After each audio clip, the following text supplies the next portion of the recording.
Hello dear students, कैसे हैं आप लोग? अच्छी पढ़ाई चल रही है ना आप लोगों की? तो आज हम स्टार्ट करते हैं परमुटेशन कॉम्बिनेशन का lecture 10।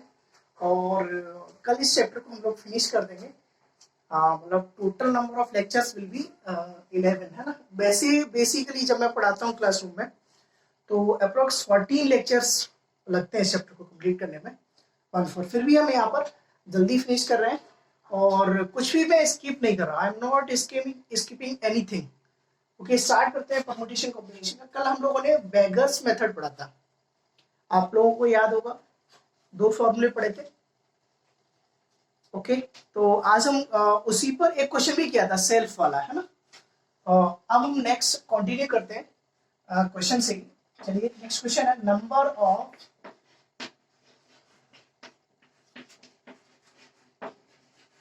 Integral solution of x plus y plus z is equal to 102. Number of integral solution of natural solution है ना, नेचुरल बोला है, नेचुरल सॉल्यूशन। अच्छा, नेचुरल के लिए काउंटिंग कहां से स्टार्ट होती है? नेचुरल की काउंटिंग स्टार्ट होती है 1 से। तो एटलीस्ट 1 वाला फंडा लगेगा। तो एटलीस्ट 1 वाला फंडा के लिए हम लोग कौन सा फॉर्मूला यूज करेंगे? We will use n-1 CR-1. So n is here 102, r is here 3. In given question n is equal to 102 and r is equal to 3. और नेचुरल सॉल्यूशन बोला है तो नेचुरल के लिए मिनिमम 1 होना चाहिए, एटलीस्ट 1 होना चाहिए। तो क्या होगा? Number of integral solution. So number of integral natural solution is equal to n-1. n कितना है यहाँ पर? 102 minus 1 CR minus 1 3 minus 1। तो कितना हो जाएगा? अपना आंसर होगा 101 C2। ये अपना आंसर। ओके, अगर इस क्वेश्चन में बोला होता, नेचुरल के प्लेस पर बोला गया होता, ऐसा क्वेश्चन होता number of integral whole solution, whole. तो होल के लिए क्या होता? होल की काउंटिंग 0 से स्टार्ट होती, और 0 से स्टार्ट होती तो हम नन वन मोर का फंडा यूज करते। तो क्या अपना सॉल्यूशन होता फॉर होल नंबर्स? तो सॉल्यूशन होता n plus r minus 1 CR minus 1। तो n प्लस आर, तो अपना आंसर होता 102 प्लस 3 माइनस 1 C3 माइनस 1। कितना हो जाता? 104 C2। चलिए नोट कीजिए।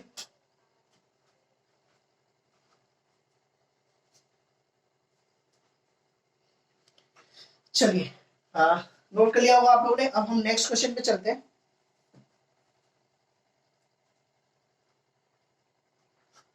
देखिए, नेक्स्ट क्वेश्चन है, क्लियर है ना ये? प्लीज कमेंट करके जरूर बताएं। आप लोग कमेंट करके नहीं बताते, जिस पर भी डाउट हो प्लीज टेल मी कि आपको इस क्वेश्चन में इस टॉपिक पर या फिर इस कॉन्सेप्ट पर डाउट हो रहा है, किसी स्टाइल में डाउट हो रहा है, तो प्लीज कमेंट करके जरूर बताएं। चलिए नेक्स्ट क्वेश्चन करते हैं हम लोग। और नेक्स्ट चैप्टर के लिए सजेस्ट करें कि क्या स्टार्ट करना चाहिए, what to start for next chapter. कुछ बच्चे कह रहे थे कि बाइनोमियल थ्योरम स्टार्ट करनी चाहिए, तो बाइनोमियल थ्योरम स्टार्ट करेंगे। बेसिकली पीएनसी के बाद बाइनोमियल थ्योरम ही स्टार्ट किया जाता है।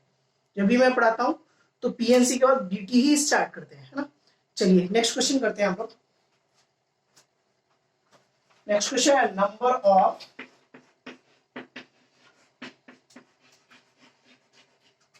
Of non negative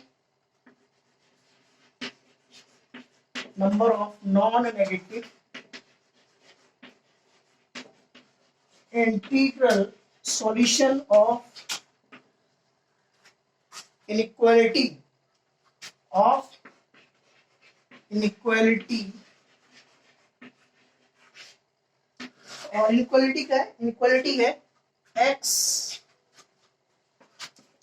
plus y plus z plus t, और ये है is less than equal to 30। चलिए इस क्वेश्चन को सॉल्व करते हैं। नॉन नेगेटिव इंटीग्रल सॉल्यूशन पूछे इस क्वेश्चन में और इस इनइक्वालिटी की। तो क्या क्या सॉल्यूशन बनेंगे अपने, देखिए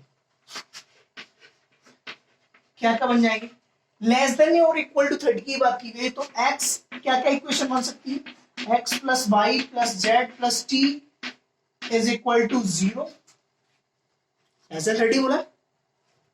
और ये और 1 भी हो सकता है और 2 भी हो सकता है, और ये कहां तक चलेगा, ऐसे करते करते और ये चलेगा आपका कहां तक चलेगा, ये 30 तक चलेगा, क्योंकि इक्वल टू 30 बोला है क्वेश्चन में, इक्वल टू 30 बोला है। ओके, अच्छा इस क्वेश्चन में हम लोग क्या करेंगे, सपोज करो एक्स वाई जेड टी 4 वेगर्स है अपने पास, किसी ने 0 लिया तो रिमेनिंग जो 30 है, 30 कॉइन्स है, 30 कॉइन्स है, तो इन्हें कौन लेगा। तो इसके लिए हमने एक नया बैगर यहां पर डाल दिया और उस बैगर को हमने W बोल दिया, लेट न्यू वैगर इज W। क्योंकि ऐसा, क्योंकि एक्स वाई जेड और टी अगर 0 कॉइन्स ले जाएंगे तो फिर रिमेनिंग 30 कॉइन्स कौन लेगा, तो वो कौन लेगा, W लेगा। तो अब क्या कंडीशन बन जाएगी, अब कुछ इस तरह की कंडीशन बनेगी, x plus y plus z plus t plus W is less than equal to 30। Okay, और अब इसको इनइक्वालिटी की फॉर्म में कैसे लिख देंगे, x plus y plus z plus t plus W is less than equal to 30 और greater than equal to 0। अरे यही होगा क्या। अब इसमें क्या फंडा, कितने लोग हैं, कितने वैगर्स हैं हमारे पास, 1 2 3 4 5, तो वैगर वाला मेथड यूज कर लेंगे। तो अपना non negative integral solution will be क्या होंगे, क्या होंगे, कौन सा यूज करेंगे, नन वन मोर वाला फंडा। तो n प्लस आर, n कितना है 30, 30 प्लस आर, आर कितना है 1 2 3 4 5 minus 1 C r minus 1 5 minus 1, तो अपना आंसर कितना हो जाएगा 34C4। This is our answer. इसको सॉल्व कर लें।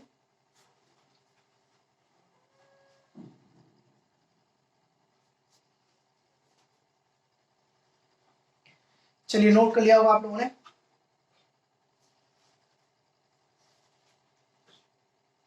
चलिए नेक्स्ट क्वेश्चन की बात करते हैं। अब एक आध आईआईटी का क्वेश्चन करते हैं हम लोग।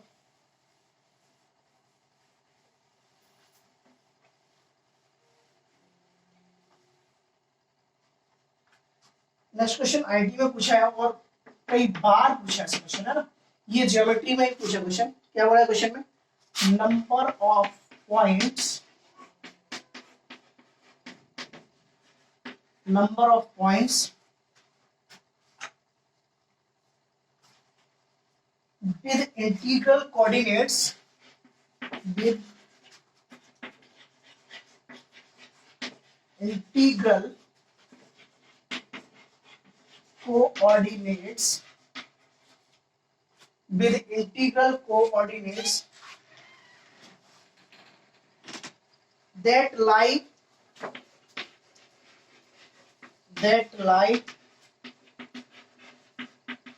inside a triangle,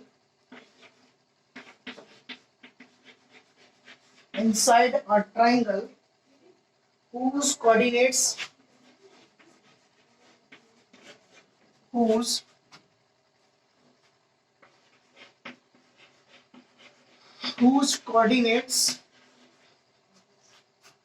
as 0 0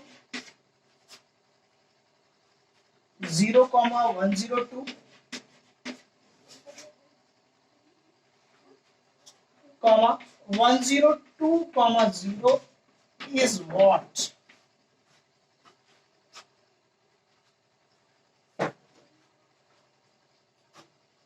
देखिए क्या बोला है क्वेश्चन में बोला है, इसको समझ देना, पहले इस फील लेते हैं क्वेश्चन क्या कह रहा है।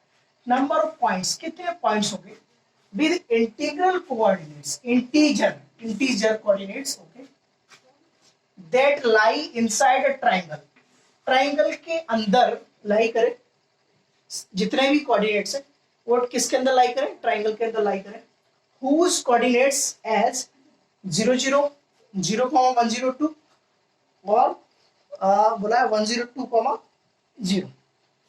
चलिए इन तीनों पॉइंट से हम लोग एक ट्राइंगल फॉर्म करते हैं। पहले तो ज्योमेट्री वाला मेथड समझते हैं और फिर इसको बेगर मेथड से ही मैं एक्सप्लेन कर दूंगा और आप प्लीज कर लेंगे, है ना। बहुत सिंपल है। वो एक्चुअली बेगर वाला थोड़ा सा लेंथी पड़ जाएगा, बेगर्स मेथड। इसको ना कोऑर्डिनेट वाले मेथड से सॉल्व करते हैं। देखिए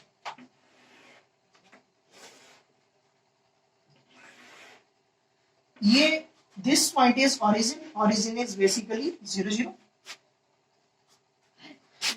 ये जो लाइन है, this line is x plus y is equal to 102। ये लाइन होगी।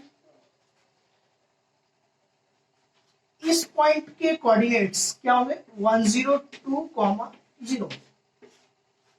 ठीक है। और देखो ना 102, 0 ये वाला पॉइंट हो गया, 0 0 ये वाला पॉइंट हो गया और 0, 10 पॉइंट ये वाला 0, 10। तो इन दोनों पॉइंट से हम लोग लाइन की इक्वेशन निकाल सकते हैं 2 पॉइंट फॉर्म से। 10th क्लास में पढ़ा हम लोगों ने। क्या होता है y minus y1 is equal to m into x minus x1। निकाल लेंगे और निकालने के बाद ये वाली इक्वेशन आ जाएगी। ठीक है। अच्छा अब इसके अंदर हम लोग लाइंस बनाते हैं ना, लाइंस बनाते हैं। ये लाइन फॉर्म की, इस लाइन को हमने बोला y इज इक्वल टू से 1, y इज इक्वल टू 1। अच्छा ये अगर 1 है तो इस पॉइंट के कोऑर्डिनेट्स क्या होंगे y इज इक्वल टू 1। इसमें रखो, इसमें रखने पर y इज इक्वल टू 1 रखेंगे तो x कितना आ जाएगा, x हो जाएगा 102 माइनस 1, 101 माइनस 1, ओ सॉरी 101, 1। अच्छा इसके अंदर x कोऑर्डिनेट क्या होगा 100, क्योंकि यहां पर x कोऑर्डिनेट क्या है 101 है। तो इससे पहले वाला x कोऑर्डिनेट क्या होगा 100 होगा। अच्छा इस पॉइंट के कोऑर्डिनेट्स लिख रहा हूं, इस पॉइंट के, तो इस पॉइंट के कोऑर्डिनेट्स क्या होंगे 100, 1। y कोऑर्डिनेट तो सेम रहेगा। अच्छा सपोज करो एक पॉइंट ये है, इसके कोऑर्डिनेट्स क्या है 1, 1। ठीक है। तो अब इनसाइड द ट्राइंगल हो रहा है, तो यहां से लेकर के यहां तक के कितने पॉइंट्स आएंगे 1 से लेकर के 101। तो 1 से लेकर के 101 तक, हाँ सॉरी 1 से लेकर के 100 तक इनसाइड हो रहा ना, 1 से लेकर 100 तक कितने पॉइंट्स हो गए 100 हो गए। तो ये 100 क्लियर है। अच्छा उसके बाद एक लाइन हमने और ड्रॉ की, ये लाइन है y इज इक्वल टू 2। अब इसमें देखते हैं y इज इक्वल टू 2 के लिए इस पॉइंट के कोऑर्डिनेट्स क्या होंगे। इस पॉइंट को मैं यहां लिख देता हूं, इस पॉइंट के coordinates y is equal to 2 डालो तो x कोऑर्डिनेट कितना आ जाएगा 100, 2। अच्छा इससे पहले वाला point x coordinate will be 99, तो ये 99, 2 होगा। अच्छा ये पॉइंट इसके जस्ट अबव ये पॉइंट क्या हो जाएगा x कोऑर्डिनेट तो 1 रहेगा और y कोऑर्डिनेट कितना है 2। तो अब 1 से लेकर के 99 तक तो कितना हो गया 99। क्लियर है। इनसाइड पूछ रहे हैं। अच्छा इस लाइन की बात कर लेते हैं। अगर मैं इस लाइन की बात करूं तो y इज इक्वल टू, अगर मैं 101 की बात करूं तो अगर मैं 101 रखता हूं इसमें y के प्लेस पर 101, तो ये कहां आ जाएगा 101 इधर जाएगा तो x कोऑर्डिनेट कितना आ जाएगा, x कोऑर्डिनेट कितना होगा, x कोऑर्डिनेट होगा 102 माइनस 101, 1 हो जाएगा और वो पॉइंट यहां आ जाएगा। ठीक है। अच्छा यहाँ सॉरी ये पॉइंट, इस पॉइंट के कोऑर्डिनेट्स क्या होंगे x, आपने y 101 रखा तो y 101 रखने पर x आ जाएगा 1, तो ये 101। तो अंदर तो कोई पॉइंट नहीं आया, अंदर इससे कोई फायदा नहीं हुआ। अच्छा इससे नीचे वाली लाइन की बात करते हैं y इज इक्वल टू 100। अगर मैं y इज इक्वल टू 100 की बात करता हूं तो y के प्लेस पर अगर जैसे ही 100 रखा तो x2 आया, x2 आया तो इस पॉइंट के कोऑर्डिनेट्स आ गए, मैं यहां लिख देता हूं 2, 100। तो इसके अंदर एक पॉइंट रहा होगा, कितना पॉइंट रहा होगा, तो ये बेसिकली करते करते कहां तक आ जाएगा 1। और इन सब का सम करेंगे क्योंकि सब टोटल पॉइंट्स पूछे तो ये कितना आ जाएगा 5050। इसमें कौन सा फॉर्मूला यूज कर लेंगे, n into n plus one by two, हमने जो एपी में पढ़ा है। क्लियर है ना। अब इसको बेगर्स मेथड से भी सॉल्व कर सकते हैं, x plus y is less than equal to beggars method से। चलिए आप नोट कर लीजिए, फिर बेगर्स मेथड से बताता हूँ।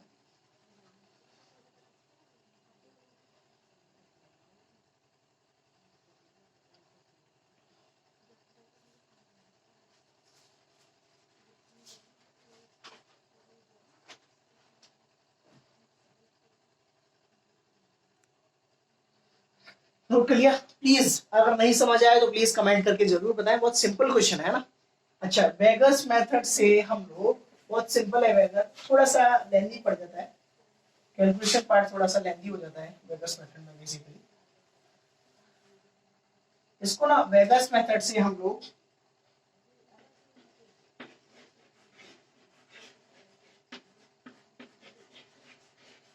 बस ये इक्वेशन बना लीजिए आप लोग और सॉल्व कर लीजिए। x plus y is less than 1 0, solve कर लेंगे, आंसर आ जाएगा।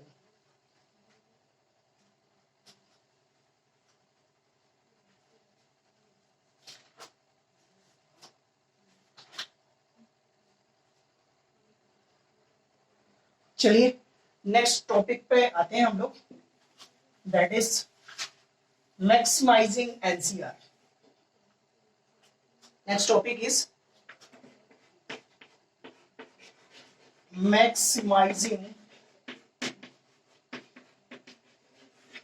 Maximising NCR. ये भी इंपॉर्टेंट टॉपिक है। चलिए इसको देखते हैं।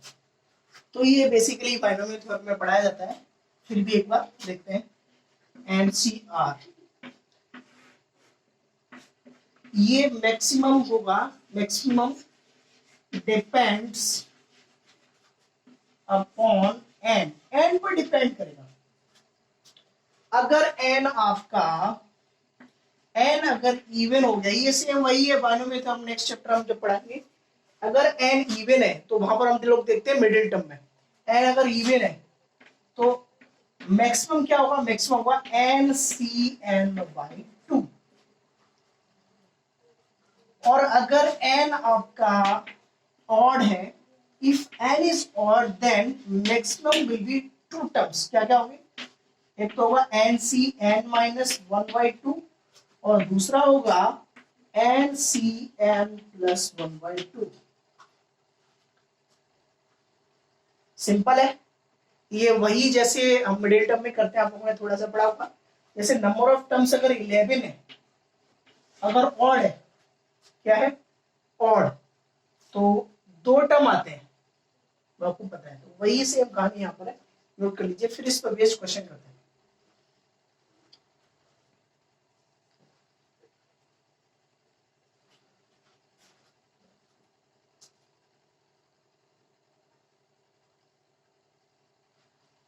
चलिए क्वेश्चन करते हैं।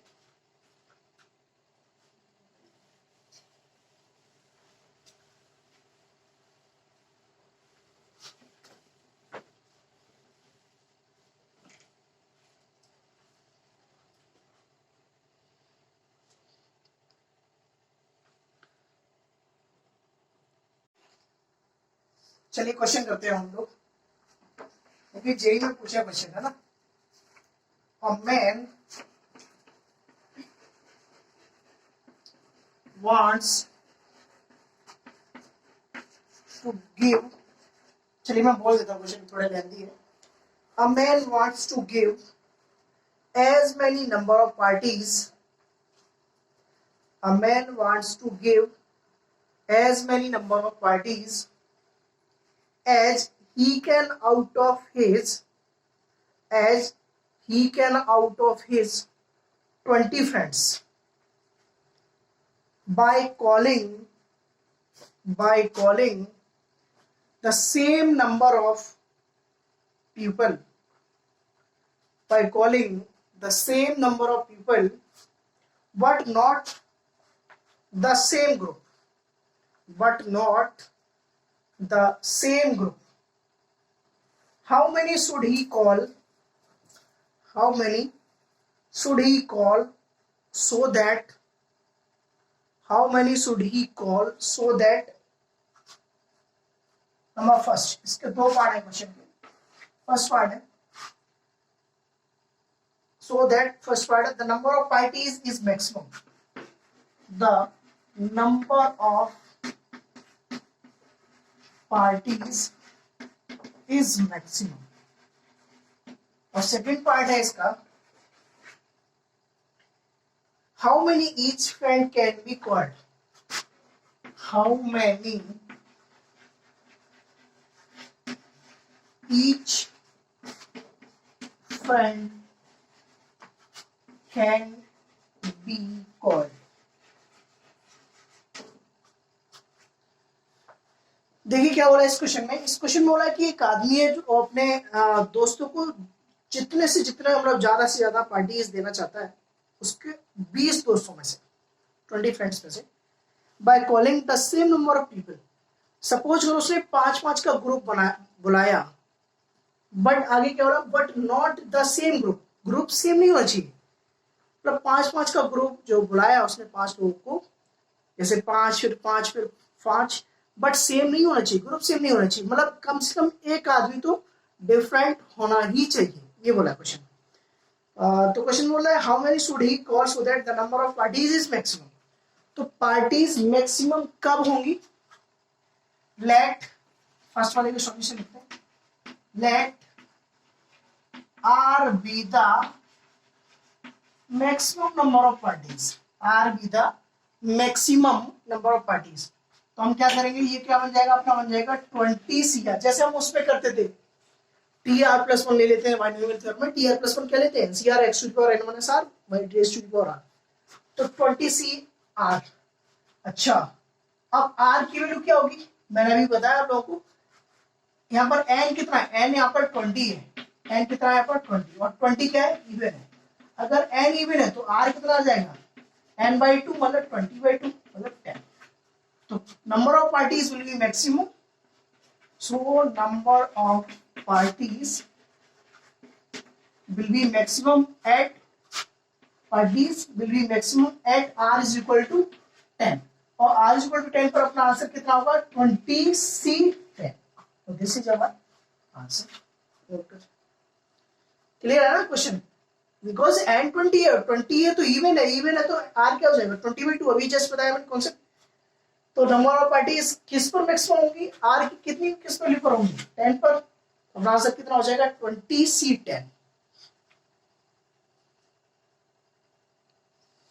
चलिए सेकंड पार्ट देखते हैं।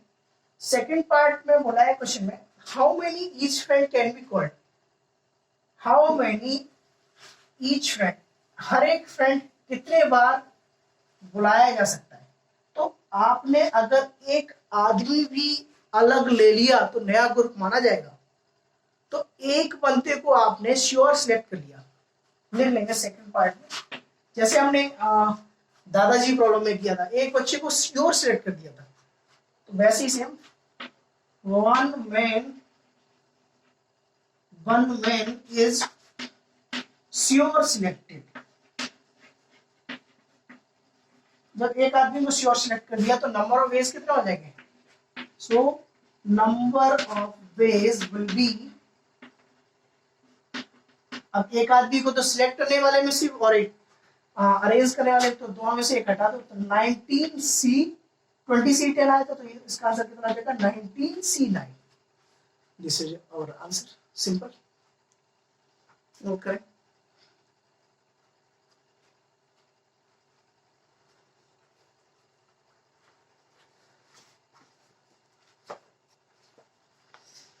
नोट के लिए चलिए नेक्स्ट क्वेश्चन की बात करते हैं। देखिए बहुत अच्छा क्वेश्चन था।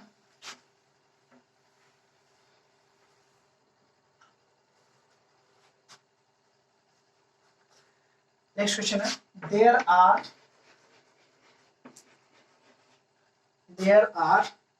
2n letters, there are 2n letters which are either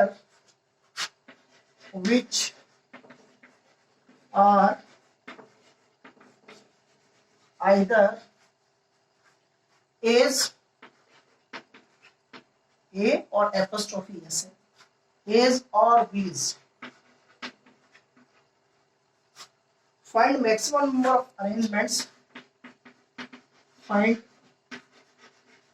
maximum number of arrangements of these letters, of these letters। सिंपल वही क्वेश्चन है, क्या करेंगे, let A's be r, r हमने सपोज कर लिया, तो अपना आंसर क्या होगा, मैक्सिमम नंबर ऑफ पार्टीज के लिए 2NCR, 2NCR। और 2n क्या क्या है, इवन है। अगर 2n इवन है तो r क्या हो जाएगा, 2n/2, 2n/2 कितना, n। तो maximum number of arrangements will be, so maximum number of arrangements, so maximum number of arrangements will be 2NCN। Simple सा क्वेश्चन, नोट करें।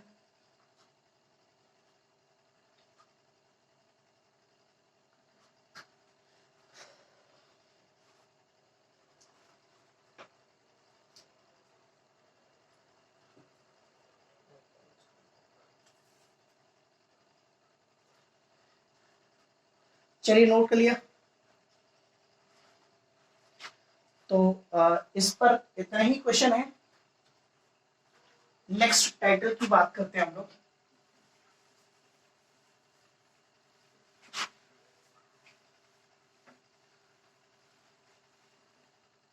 नेक्स्ट टाइटल है अपना ग्रिड प्रॉब्लम, ग्रिड प्रॉब्लम। देखिए grid problem क्या है, basically grid problem पहले समझते हैं क्या होता है। बेसिकली ये तो आपका ओरिजिन होता है 0 0, ये लाइन x इक्वल टू 0 है, ये x इक्वल टू 1 है, x equal to 2, x equal to 3, x equal to 4 और x इक्वल टू 5। ओके, ऐसे हम, ये तो वर्टिकल लाइन ले ली, ऐसे हम हॉरिजॉन्टल लाइन लेते हैं। ये y इक्वल टू 0 लाइन थी, this one is y equal to 1, ये y इक्वल टू 2 लाइन है, ये y इक्वल टू 3 है, ये y इक्वल टू 4। एक और ले लेते हैं, y इक्वल टू 5 ले लीजिए, नहीं तो कोई जरूरत नहीं। देखिए अगर मुझे इस पॉइंट के कोऑर्डिनेट्स क्या होंगे, 1 0 2 0 3 0 4 0,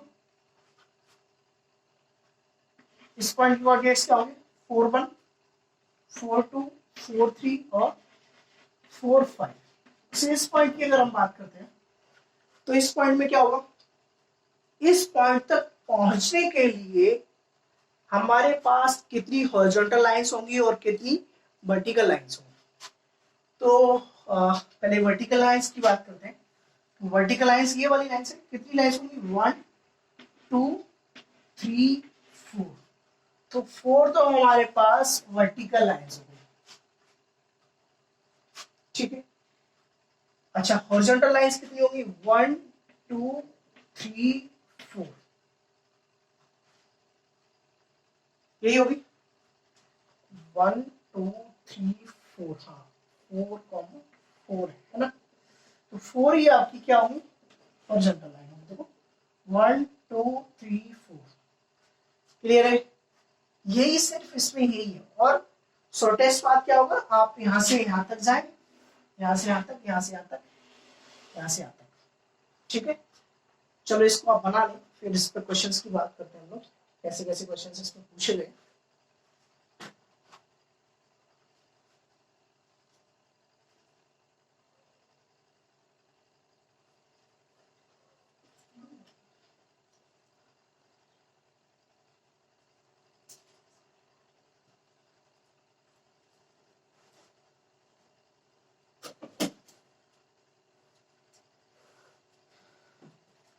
बना लिए क्या? अच्छा, अब चलिए क्वेश्चंस की बात करते हैं हम लोग।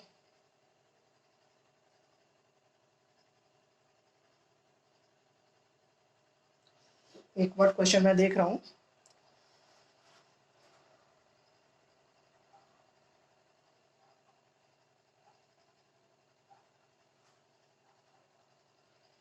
एक मिनट प्लीज वेट।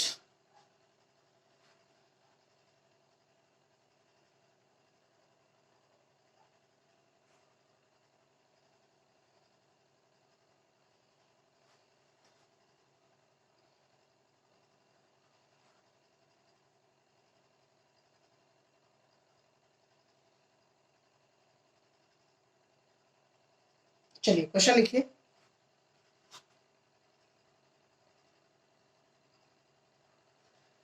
ये question number of ways, note down the question, grid problem पर ही बेस्ड है।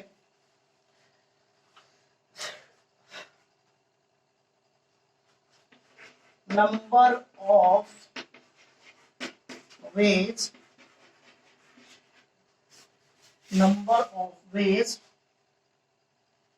an ant can,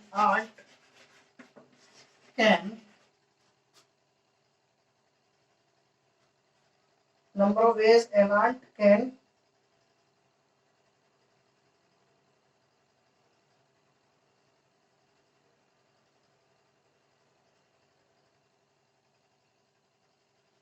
sorry,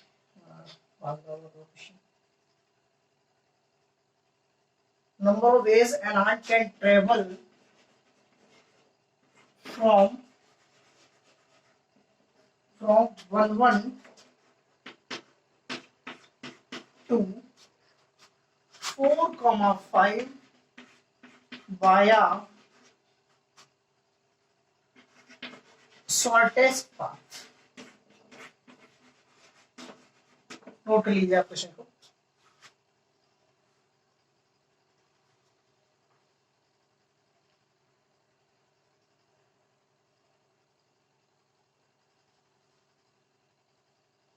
note कर लिए क्या? चलिए बनाते हैं, इसका डायग्राम समझते हैं ना।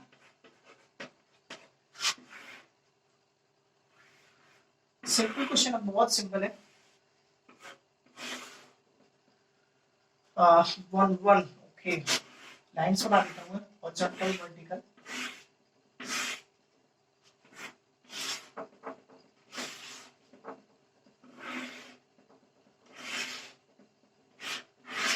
ये लाइन्स 1 का होगा, ये तो आपका ओरिजिन पॉइंट है। This is your origin point 0 0 1 1, ये 1 0 है, तो ये दिस पॉइंट इज 1 1। ठीक है, अच्छा ये पॉइंट 1 1 है, तो 4,5 कहां पर होगा? 4,5 1 1 1 0 2 0 3 0 4 0 और 4,5 बोला है, तो 4 0 तो यहाँ पर है।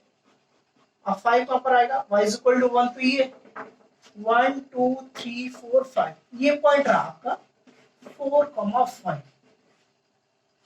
ठीक है, अब इस पॉइंट से इस पॉइंट तक जाना है बाया शॉर्टेस्ट पाथ, तो शॉर्टेस्ट पाथ ये वाला पाथ होगा। ठीक है, अच्छा तो अब लाइंस काउंट कर लेते हैं, कितने हॉरिजॉन्टल लाइंस है और कितने वर्टिकल लाइंस है। तो कितने हॉरिजॉन्टल है काउंट करें और कितने वर्टिकल है प्लीज काउंट करके बताएं।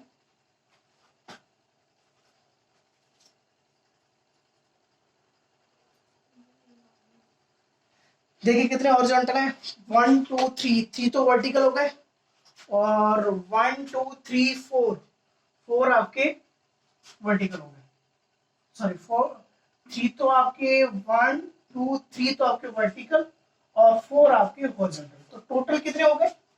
तो टोटल हो गए 3 + 4, टोटल हो गए 7। ठीक है, अब इन्हें अरेंजमेंट करना, तो number of veg will be, number of veg will be क्या होंगे? सिंपल सी कहानी, फैक्टोरियल 7 अपॉन, अब 3 तो एक जैसे वर्टिकल है तो फैक्टोरियल 3 जो सेम होते हैं वो, और 4 एक जैसे तो factorial 4। This is your answer.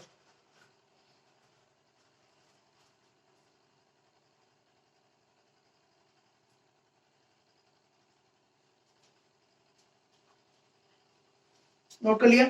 Simple सी कहानी, देखो तीन तो यहाँ पर वर्टिकल दिख रहे हैं ना आपको, वर्टिकल लाइंस 1 2 3 और 4 आपके हॉरिजॉन्टल है 1 2 3 और 4। तो टोटल कितने हो गए लाइंस? टोटल हो गए 7। अब अरेंज करना है तो नंबर ऑफ क्या होंगे? 7 का फैक्टोरियल और 3 और 4 एक जैसे है तो फैक्टोरियल 3 इंटू फैक्टोरियल 4। नोट कर लें प्लीज।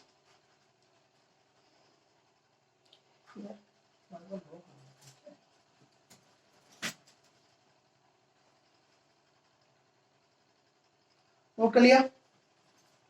चलिए नोट कर लिया तो नेक्स्ट क्वेश्चन की बात करते हैं। एक क्वेश्चन आप लोग करके दिखाएंगे।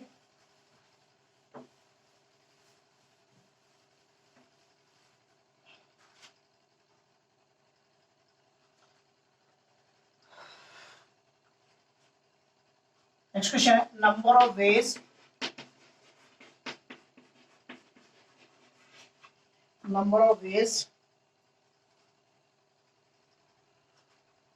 one can move from 0 0 to 7,8 via 4,5। बनाइए डायग्राम और प्लीज इसका आंसर बताएं।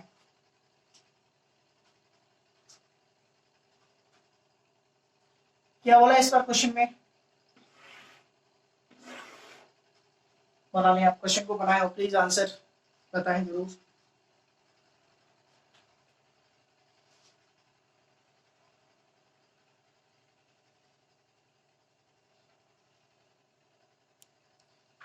बना लेंगे?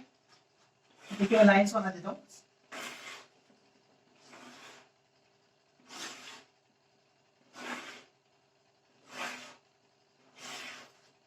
ये तो हॉरिजॉन्टल वाली है, वर्टिकल बना देते हैं।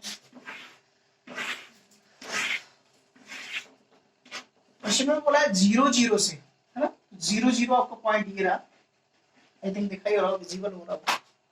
ओके दिखाई दे रहा है 0 0 1 0 2 0 3 0 4 0। ठीक है, ये तो 4 0 का और 4,5 कहाँ मिलेगा? 1 2 3 4 5। तो ये पॉइंट हो गया 4,5। अब 2 7,8 x पर 7 1 2 3 4 5 6 आगे बढ़ा देता हूँ मैं।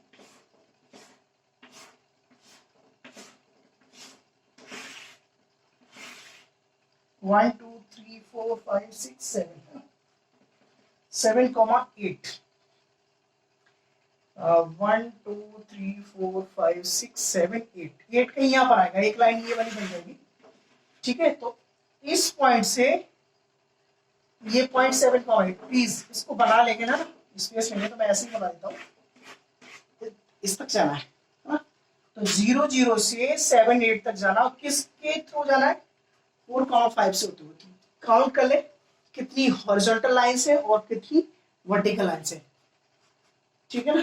तो हॉरिजॉन्टल लाइंस काउंट कर लेंगे, कितनी है हॉरिजॉन्टल लाइंस और कितनी वर्टिकल लाइंस है। 1 2 3 4 और 1 2 3 4 5। आप ऐसे भी काउंट कर सकते हैं, कैसे? This minus this x coordinate आ जाएगा और this minus this y coordinate आ जाएगा। ठीक है ना? तो एक्स कोऑर्डिनेट और वाई कोऑर्डिनेट। 4 आपकी कैसी है? 4 + 5 दोनों हो गए 9। तो 9 का फैक्टोरियल डिवाइडेड बाई 4 फैक्टोरियल और 5 फैक्टोरियल। ये तो आप 0 0 से 4 5 तक गए। क्लियर है? सिंपल से है, बहुत सिंपल है। फिर 4,5 से 7,8 तक, तो एक्स कोऑर्डिनेट कितना आ जाएगा? 7 - 4 3 और वाई कोऑर्डिनेट होगा 8 - 5 3। तो टोटल कितना हो जाएगा? 3 + 3 6 फैक्टोरियल 6 अपॉन फैक्टोरियल 3 और फैक्टोरियल 3। ये अपना आंसर है। ठीक है, नोट करें और इससे आगे की कहानी हम लोग कल स्टार्ट करेंगे और कल ये चैप्टर फिनिश हो जाएगा। अब इस चैप्टर में बेसिकली डी अरेंजमेंट बचता है और कोफिशिएंट्स बचता है, बाइनोमियल थ्योरम का। और तो आई थिंक सब हो गया, सर्कुलर भी हो गया और वेगस मेथड भी हो गया। Okay, thank you, bye bye. Please comment करके ज़रूर बताएं, और आप अपने फ्रेंड्स को शेयर नहीं कर रहे हैं तो प्लीज़ शेयर भी करें। Thank you, bye bye, good night.